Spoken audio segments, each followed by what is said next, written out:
Guys, I need a favor. I need everybody out here to close your eyes. Visualize somebody that's really important in your life. Really try to visualize them. It can be a family member, a friend, a parent, me. Now open your eyes and take out your cell phone. Shoot that person a quick text message. Tell them you want to get together later tonight. You want to go out for coffee. You want to get ice cream. You want to go see a movie. If this person isn't local, tell them you want to talk to them soon. You want to have a phone call with them.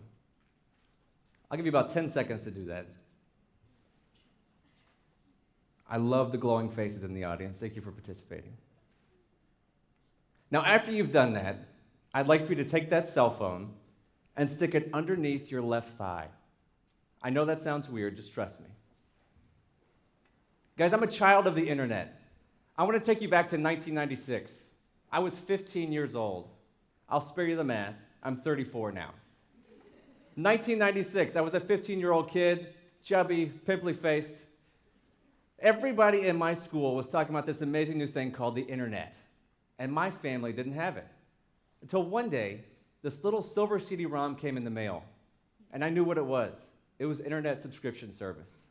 I begged my mom. I said, "Mom, please let us get an account. Let us get online." And finally, after a couple of days, she said, "Okay, fine. We'll get an account. You can sign up for it." I said, "Yes, victory." So I logged in. I set up my username and my password, and I logged in for the very first time. Now, the first time I logged in, I thought I had done something wrong because it sounded like our computer was dying. A few minutes later, I made a peanut butter sandwich, ate it, came back. We were online. It was amazing. The little cursor blinked, and the address bar said, "Where do you want to go today?" I was hooked from the minute I was on the internet for the first time. Flash forward 1 year, 1997. 16 years old, I got my driver's license. I'm the baby in my family, so my very overprotective mom, she said, "Chris, I want to give you a piece of technology. It's a pager." So I wore this pager on my hip. She said, "Now, when I paid you, I'm going to give you this sack of quarters. I want you to stop at a payphone, give me a call. I just want to check in and see how you're doing." I thought this was cool. I went to school the next day and said, "Guys, I have a pager. Check this out." And I gave my pager number to everybody. I said, "Give me a call, shoot me a page, I'll call you back." The only person in 3 years that ever paged me was my mom. Flash forward to the year 2000, the new millennium. I got my first cell phone. It looked like this. Isn't that a sexy piece of technology? I loved it. I thought I was the coolest guy in college. I was a sophomore in college, 19 years old. Let me tell you about the year 2000. It's kind of a lame year for cell phones. The only game we had was a game called Snake. Some of you have played it. Now, the concept of this game is that you're a snake. Like I said, 2000 was kind of a boring year. You're a snake, and you have to eat little pieces of food, and your snake grows longer and longer. The whole point of this game was to not run into yourself through the course of the game. I played Snake like it was my job. I loved it. Flash forward to me now. I am addicted to technology. I love cell phones. I've had every model of the iPhone since the 3GS came out. When the new models are released every year, I have to have it. I will die if I don't get it. I love it. I'm that guy when the news conferences come out and they show all the new models, the new hardware and software. I watch every second of it because I love it. I want to see what new things are coming out that I get to play with. But over the last couple years, I've noticed there's a real disconnect. I work on a college campus, and I go to places around the city of Atlanta, and I see people not connecting with one another in real life because of their cell phones. How many times have you been at a restaurant and seen a couple eating in a corner, and maybe one or both of them are on their cell phones at the same time, not really connecting with one another? Some of you were doing it just a few minutes ago at the lunch break. These cell phones are causing a real disconnect between us. In the year 2007, the first iPhone was released. It was a game changer. 2007. 6 short years later, in 2013, a study conducted by the Nielsen Corporation and published in Engadget magazine said that 2/3 of the United States own a smartphone. At the time that survey was done, there were 317 million people in the United States. That same year, a study done by Gartner, a leading IT research company, said that 968 million smartphones were sold worldwide, almost 1 billion phones. And those surveys are 2 years old now. Technology just becomes cheaper, easier to access. We have more and more smartphones out there. I talked to a friend of mine on the phone last week, Josh. Josh did a service trip out over in Ghana for 9 months. And we were talking last week, and he said, Chris, one of the things I found amazing is that in Ghana, there are people that don't have running water or a steady source of food, but they had a cell phone. That was part of their economy, was to have a cell phone and be connected. Now, we can't deny the benefits of these things, right? It's amazing. You could go online right now, and if you're going to meet up with your friend for a movie later, you could buy tickets on your phone. You can shoot them a text message and tell them where you are at any given point in time. You can take a selfie while you're using the bathroom. True story, if you ever get a selfie from me, it was probably taken while I was using the bathroom. You can video message with your mom. This is Mom who bought me the pager in '97. 2 years ago, my mom got her first smartphone, and she is living, breathing proof that technology does not come natural to everybody. She said, Chris, I got a smartphone. I want to have a video message with you. And I said, okay, let's do this. So I called her up and I said, here's what you need to do, Mom. This is what our phone call looked like, 15 minutes of this. Me staring at her forehead and her not knowing where to look on the phone. But she knew that I was in that upper right corner, and it gave her warm fuzzies in her heart because her little boy was right there on her phone. I was living 4 hours away at the time, and she was just so happy to connect that way. This technology is amazing, and it's everywhere. But what costs are we paying?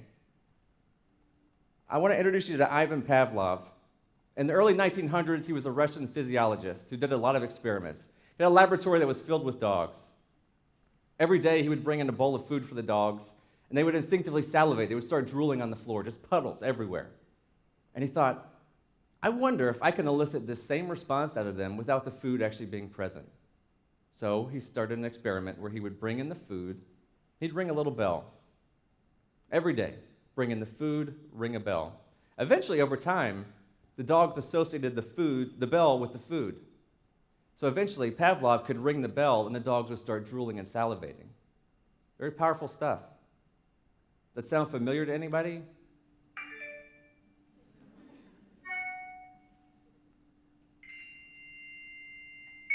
This is our world these days. We're surrounded by tones that we all recognize. There are 220 million smartphones in the United States. We all know these tones. We are the new Pavlov's dogs. Now, I'm not saying we drool when our smartphone rings. Some of us do. But we instinctively respond to that tone, and we pick up our phones. There's some science behind this. There's a chemical in our brain called dopamine. And dopamine is a chemical that makes us feel happy. It's part of our seek and response system. When we hear that tone, our brain says, oh, something cool is happening. Go find out what it is. And when we pick up our phone, we get another shot of this chemical. It makes us feel happy. Our brain goes, It wants more. And dopamine is the reason why you can go on Facebook, Twitter, Instagram, and get lost for hours. Because the more you find, the more your brain wants. It's just a cyclical process with dopamine. It's amazing stuff. It's causing a lot of social issues for us. Simply put, our smartphones are turning us into assholes. They really are. I can't tell you how many times I've been mid-conversation with somebody, in a deep conversation, and they pull their phone out of their pocket, and I'm like, oh yeah, yep, keep going. It's very rude. Our social settings aren't very social anymore. Welcome to lunch. This is what lunch looks like for me now. You know, lunch for me during the workday is a time to connect with colleagues and friends. And this is what lunch is. This is Tara, Jenny, Katie, Jessica, and Mike. We're all out for lunch in the dining hall on the Merida campus. This is what it looks like. This is another picture. We saw Jenny a little bit earlier. She did a great talk. This is Jenny and Kyle. Again, my smartphone is nowhere to be seen. I was there to connect with friends and colleagues, and they were on their phones. It's causing some physical issues, too. Doctors are reporting cases of iPhone thumb. There's just tendonitis here in your thumb. That's a true story. They're reporting issues of upper neck and back injuries because we walk around like this all day long. And on a personal note, I'm 34 years old. I've had perfect eyesight my entire life. And 2 weeks ago, I went to the eye doctor because I was having headaches. And I got prescribed reading glasses because my eyes have shifted over time. From all the screens I read and the smartphones I'm on, my eyes are changing. It's really powerful stuff. And if we take our lenses off, we take our glasses off, we realize that life in front of us is so much more vivid when we're paying attention to it. Meet my brother, Stephen Camden Bruno. We call him Cam. A little backstory about my family. We are a very stereotypical Italian family. Growing up, we were very small, which means we're short, and there's also not very many of us. Growing up, it was my brother, my dad, my sister, and I. Now, Cam is 7 years older than me, my only brother. I want to tell you about Christmas 2001. Very stereotypical Christmas for us. We had dinner, which consisted of bowls and bowls of pasta, meatballs hand-rolled by my 5'2" Sicilian grandmother, marinara in gravy boats, so you could pour it all over your meal, and Parmesan cheese as far as the eye can see. It's a beautiful thing. Now, Christmas for us, we would crack jokes with each other. Laughter is a constant around our house. And I remember everything about my brother at this Christmas. I can tell you the jokes that he made about me, the clothes that he wore, the smell of his cologne, what it felt like to hug him and tell him I loved him.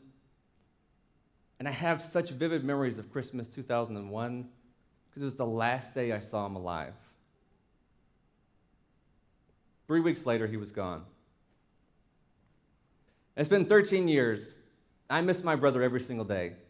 And I think, God, I wish I had one more day with Cam, one more chance to tell him I loved him, to give him a hug, to laugh with him, to hear his laugh. But then I think, I wonder what Christmas would look like these days. What would Christmas 2015 look like?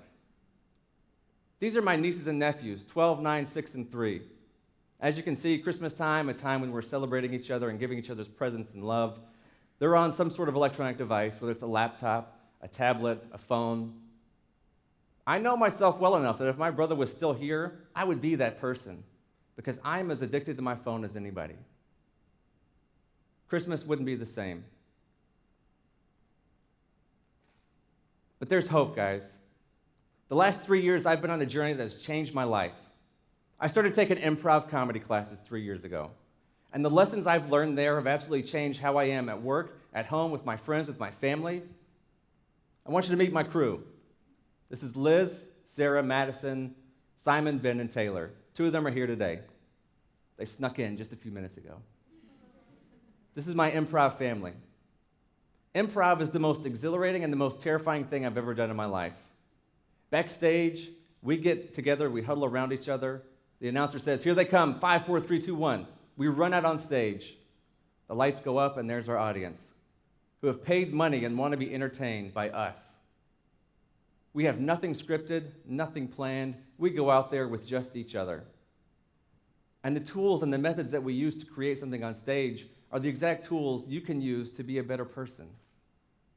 Sure, we do silly stuff in improv. We make people laugh, we do silly things. But the core of how we create on stage, you can use to reconnect. First and foremost, you have to be present. And when you're with somebody, you have to be fully present. Emotionally, physically, mentally, be there with that person. When we go out on stage, oftentimes there's silence for the first 10 minutes before we say the first word. We read each other. We look at our body language, we look at each other's eyes, we try to tell, what are we trying to tell each other before we speak the first word? You have to be present in all aspects.